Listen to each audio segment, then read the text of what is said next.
All right. Just give me 1 second. Okay, whenever you're ready.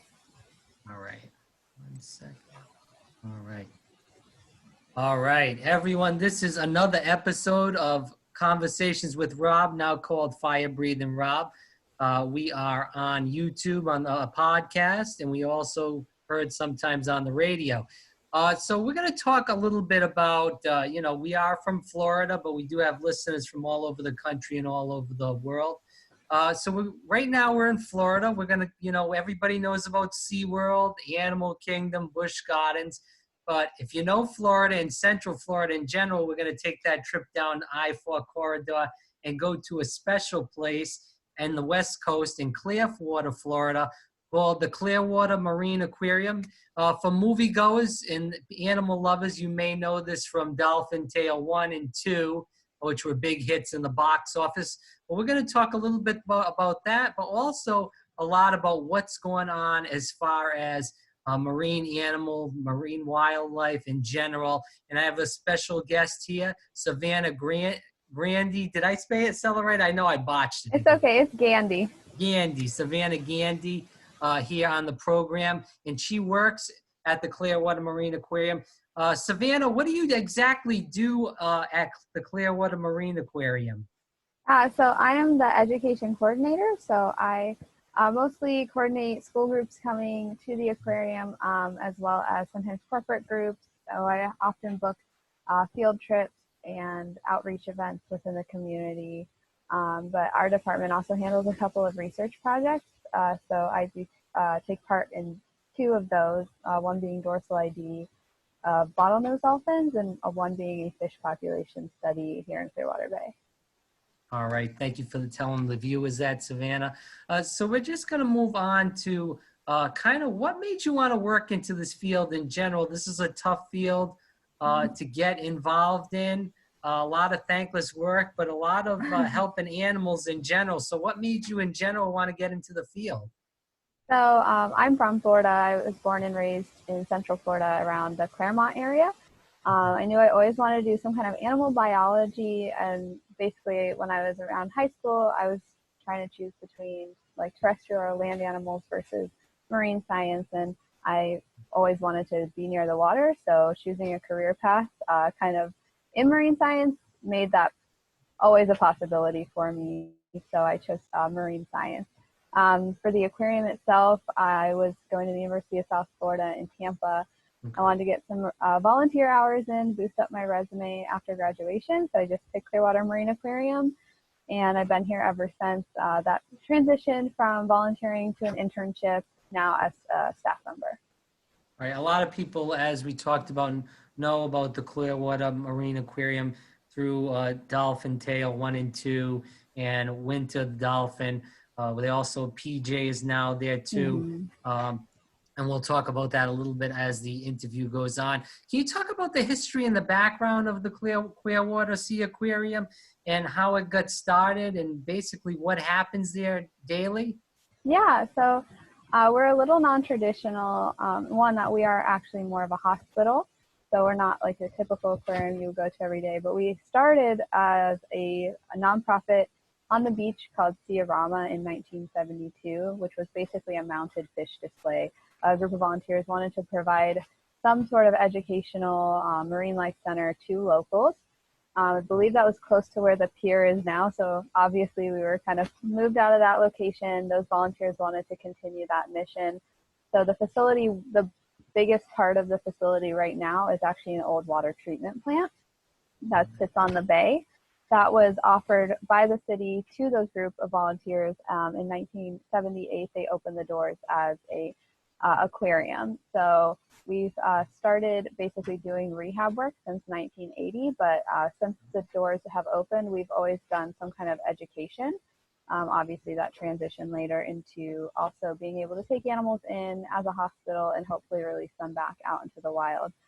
So our main focus is rescue, rehab, and release. That's the bulk of our mission. We do take in a lot of animals year-round, mostly sea turtles. As rehab patients, our main goal is to always get them back out into the wild, although there are animals like Winter who cannot be released as they would not survive. So the animals that we have here as permanent residents are here due to some limitations for that reason, and that they don't have those survival skills. Could be due to neurological issues. It could be due to loss of a limb, like winter, or some of our sea turtles, or other complications. Now, we've also taken in, obviously, dolphins.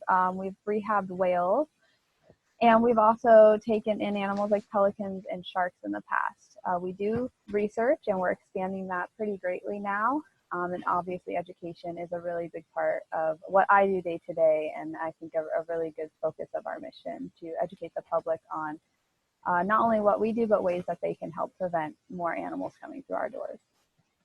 Yes, you unpacked a lot there, and I want to get to all that Yeah. momentarily. But when you get to work every day, can you talk about and tell the viewers, what's a day in the life for Savannah? When you get into work, what do you start to do, and what do you do like daily? Is it the same routine? Is it different because of the different animals that may need your help, or even when Yeah. you're with the kids in general, in the education form where you work in?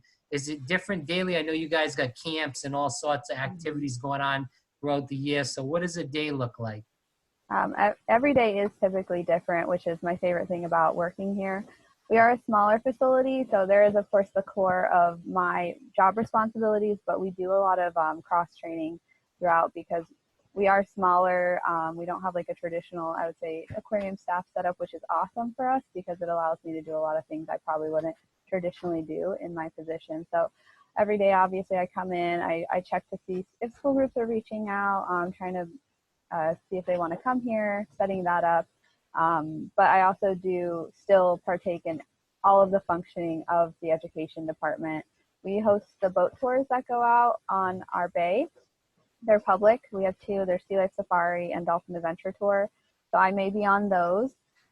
We also, like I said, do dorsal identification research. So typically once a week, a small team that I'm a part of will go out. We go out 3 times a week, but myself, I'll go out 1 time a week typically. I may teach an educational program. I may teach 2 to 3 a day, depending on the school year. Typically the spring is when most school groups come here. And then, like I said, we do have a lot of cross training. So there are times when team members from my department, including myself, may get pulled to go help with a manatee rescue or monitor an animal that may be nearby, or maybe if I'm on one of the tours and there's an animal out there that needs monitoring or the rescue team needs pictures of, I may be doing that. We've also helped out with some of our animal care staff before, and then we've been provided sometimes training days to just be able to kind of learn from other teams so that we can better educate students who come here on the various things we do throughout our facility. So there is a lot of variation. Savannah Gandee here on the program from the Clearwater Marine Aquarium here talking about the issues that go on there. Savannah, can you talk about, we hear a lot about, obviously, winter. We know what happened with the dolphins and stuff, the story about that, and we'll get more into that.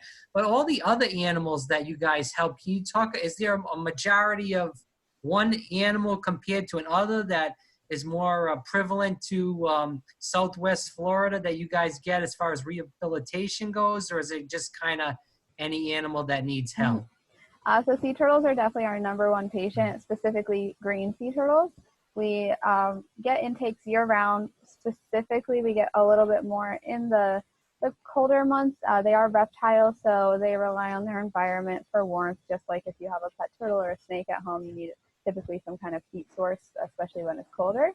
Unfortunately, a lot of green sea turtles get a tumor that grows throughout their body, typically on their soft tissue, which would be like their limbs or their face or their neck. It's called the fibropapillomavirus. So we think they're potentially more susceptible due to their diet, which is vegetation, whereas other sea turtles would mostly be carnivores.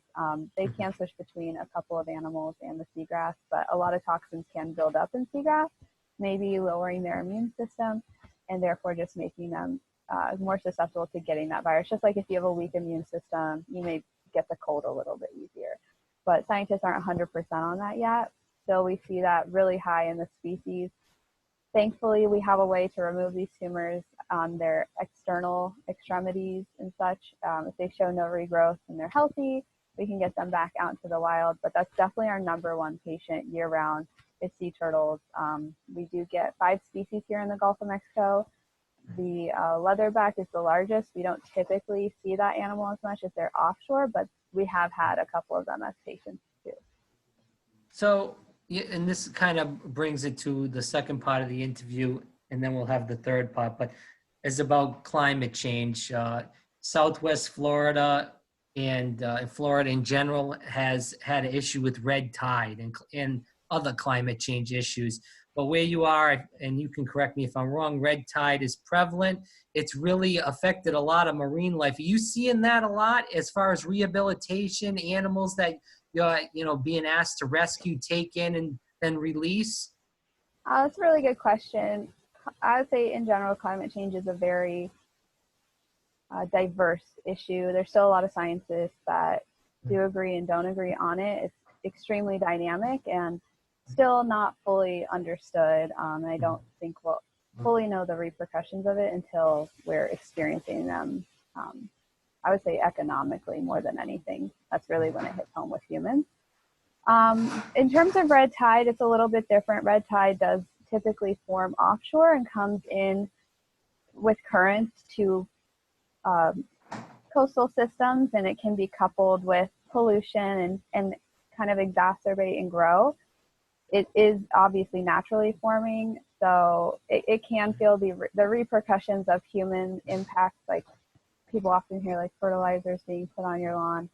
So there are ways we can try our best to reduce it, but no matter what, I think every year it's going to be here, whether or not we know if it's bad or not. So right now there is no red tide. We haven't had in this area those dramatic blooms since the last red tide event in 2018 when it got really, really bad, but it wasn't actually that bad in the Clearwater region. We're very fortunate in that our tidal system, basically our water turnover rate is really high. That means our system flushes naturally with the tides pretty consistently, and that prevents that from happening. So in this area, we got very lucky in that we didn't actually get a lot of animals coming in that were experiencing those effects. Obviously, places a little further south of us were, but we're pretty fortunate. Almost every time there is one of those blooms, we don't actually feel those impacts too bad in the Clearwater area. So you spoke about sea turtles, and we talked a little bit in the previous answer about climate change. But we do, regardless of what people think about climate change, we do see a lot of animals, and as far as marine animals dying, we do see a lot of pollution, whether it's in the water between stuff that, like you said, as far as fertilizers, stuff like that going in the water. We see gasoline with all these boats. We also talk about people throwing trash in the ocean. Also people that their fishing lines get caught in the sea turtles where they need to get to, be rehabilitated that, and they could die because of that, not being able to eat. So as far as that goes, how do you guys over there educate people as far as animals go, as with marine animals, with all this stuff going on with like I said, it's trash, fishing hooks, gasoline in the water, all that stuff in general, that's, killing the animals and hurting their lifespan. Yeah, that is, I would say out of anything, pollution is probably, in terms of human impact, the number one thing that we deal with, because it really can impact these animals. Sea turtles obviously being the number one type of animal we get into our hospital. We've had sea turtles that have swallowed fishing hooks. We've had them wrapped in monofilament or other, like fine rope-like or line-type materials. We have some residents who have had such severe entanglements around with fishing line that they've lost limbs and they cannot go back into the wild.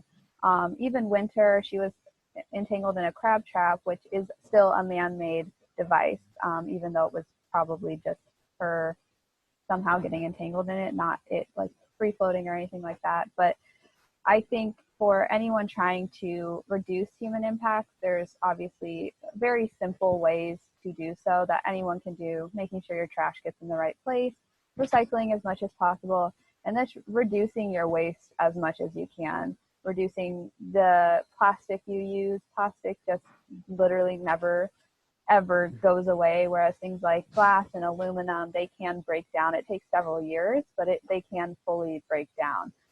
plastic just never does. So if you have fishing line that ends up in the water and it gets entangled on an animal, there's no way for that to wear down. And then unfortunately, say that animal passes, we don't get to it, it's in the wild, chances are something else is going to scavenge on that animal, and then it just recycles basically those pollutants back into the food web, and it can then be ingested by something else. And obviously things shouldn't be eating plastic, especially larger animals. So I would say just trying to reduce your waste is number one, trying to prevent buying plastic bags or using them.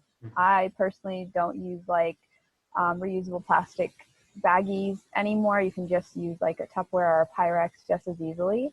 And again, just making sure your trash gets in the right place. If you are using potentially harmful chemicals that could get washed away with rainfall, try looking for alternatives. I know zero scaping lawns is a great way to not have that grass that you have to maintain and take care of and potentially get those chemicals into the water system. In Florida especially, we have a lot of rainfall.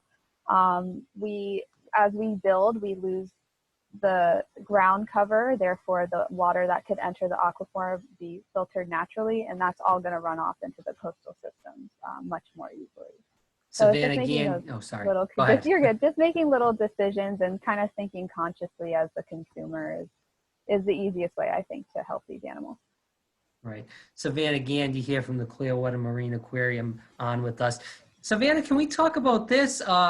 I've talked to quite a few people, listened to a lot of this stuff online about plastics that you just spoke about. That little pieces of plastic fish are eating, and you talked about this a little bit as far as, any kind of, could be a dolphin, could be a shark, could be anything, eating a small piece of plastic. We even see salmon, fish that maybe we eat. And if you eat that, there could be little tiny, specks of plastic that we're ingesting because of the plastics in the water. Do you agree with that that's happening? And if you heard about that also?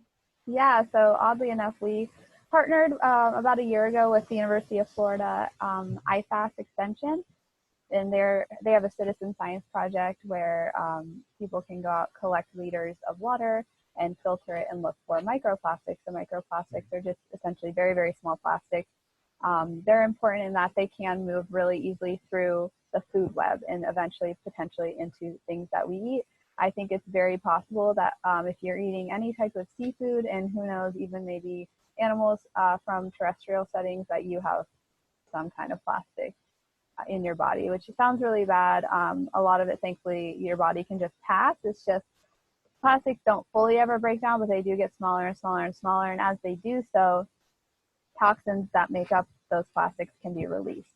And that can be, obviously, if in high enough amounts, dangerous for the animal or human eating those plastics. I do think that's going to get worse unless we make a big change in how we use plastics, if we can just reduce them altogether.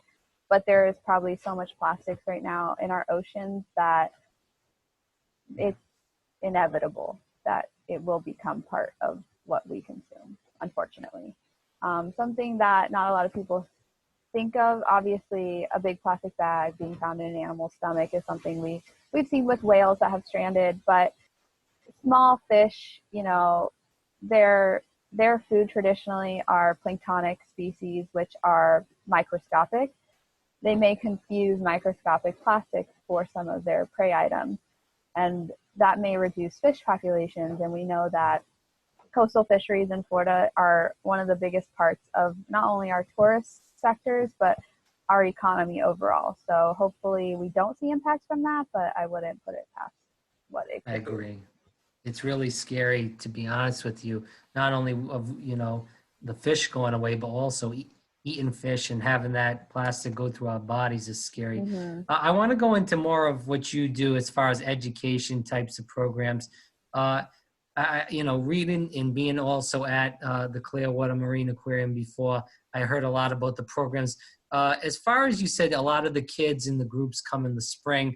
What do you basically, and I assume it's more little kids or middle school kids, what do you kind of preach to these kids to get them more involved in, what goes on in our oceans, the fish, the animals that live in our ocean. How do you tell, and as far, we also talked about recycling. So how do you teach all these kids this at your events in the camps?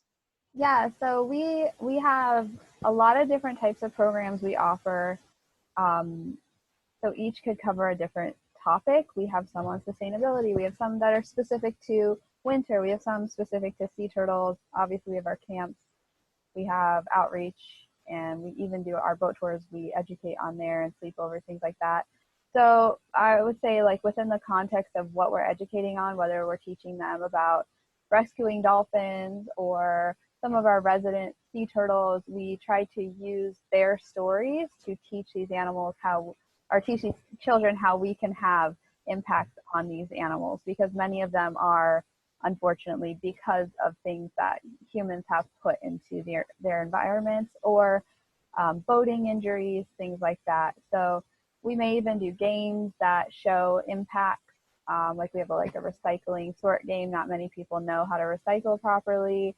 They don't know what they should recycle it. So teaching kids at a young age what they can do to do their part, hopefully they'll grow up. Just like I learned that a lot when I was a child, and I think it really shaped who I am as an adult.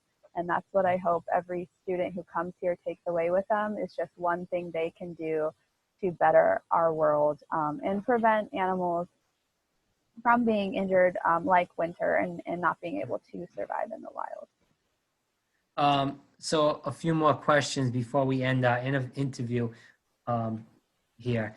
Savannah, I want to talk about this. So we do have, we had a lot of success. So you guys had a lot of success with the Dolphin Tale 1 and 2. Did you work at the aquarium at that time? And if you did, or even if you didn't, could you talk about those movies and how they brought a lot of attention, not only to winter, but to rescuing animals and the education of that in general?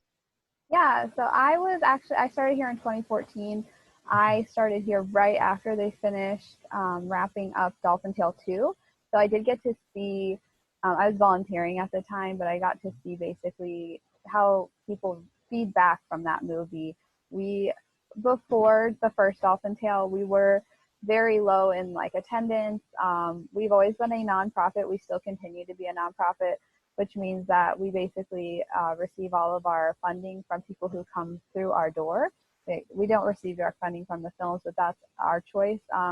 But we've gained popularity. So we always say a good day before the movies was about 100 people in the facility, and we've had days since where we've had thousands. So they've really boosted our ability to be able to function as a hospital and take in more patients, expand our area, and provide homes for more animals like our dolphins who can't go back into the wild. So the movies have really changed this place for the better, because it's allowed us to just basically grow our mission, both within our walls and outside of our walls.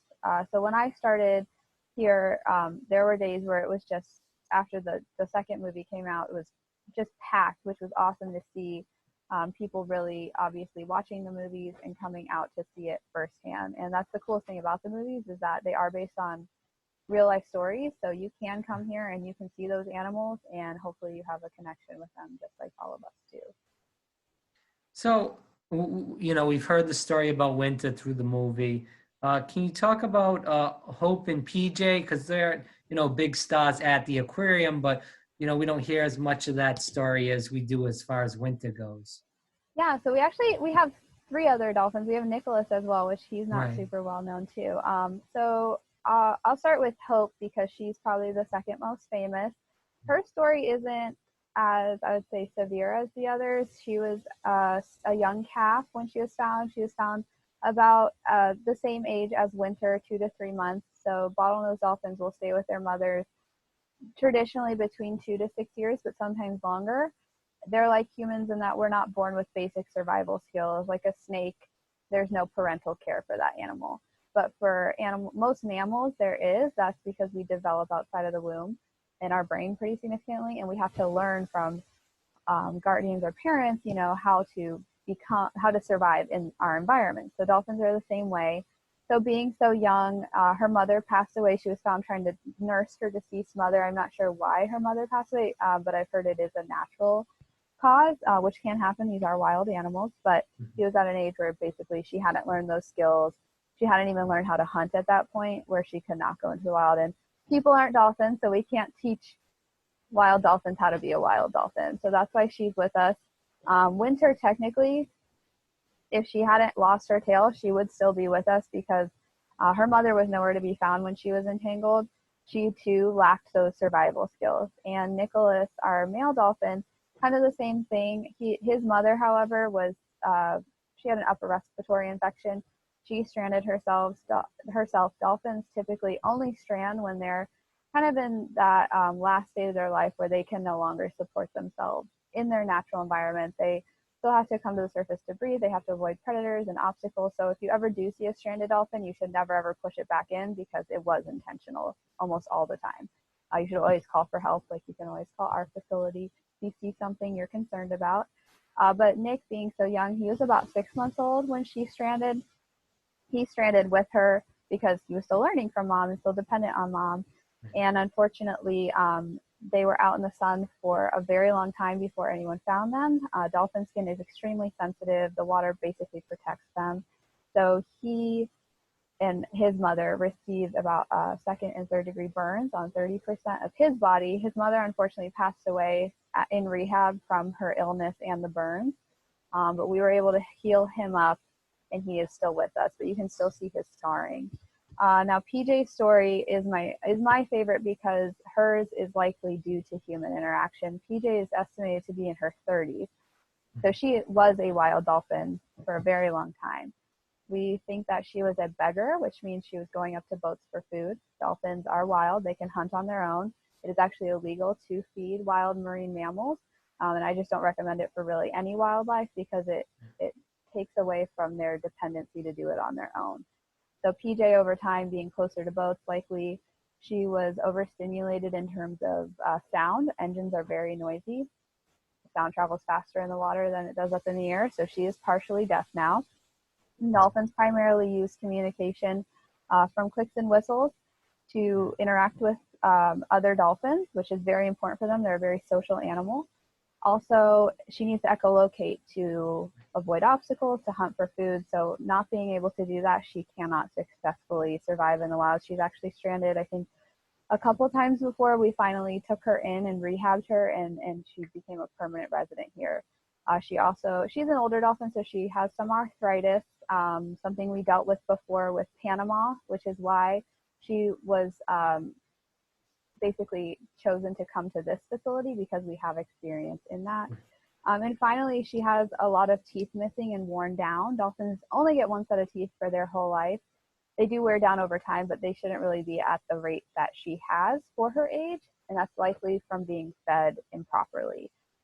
So most times dolphins, they're getting like the best fish for their size that they can. They're eating kind of at the top of the food chain. Sharks do the same thing, but sharks will be scavengers and they'll kind of clean up like not so healthy fish, but dolphins need that like prime fish. And it can wear down their teeth if they're not even foraging in the correct way. So for those reasons, she was deemed non-releasable, but her story obviously can really share the impacts of what humans can do to a wild animal. I always just say if an animal is wild, keep it wild. Don't feed it, don't harass it, don't try to get up and close to it, especially dolphins. They're very large, powerful animals. If you ever think an animal needs help, please always call somebody who is trained to help them because they will give them the best care possible. Right. And I want to move on to the last two questions. As you said, nonprofit, so you guys depend on donations and people coming into the door. Do you guys have any kind of events coming up as far as to raise awareness, raise money for the aquarium? Yeah, so oddly enough, we have an event next weekend. We have Reptile Palooza. We host this, I think this is our third year hosting it. We try to host events like this throughout the year where basically we switch it up a little from the animals we have. Obviously, sea turtles are reptiles, but we'll bring other facilities like us who rescue animals to our facility. We typically host them in our theater, and they will bring animals who share similar rescue stories to the ones we have here, but they're obviously not the animals we traditionally have.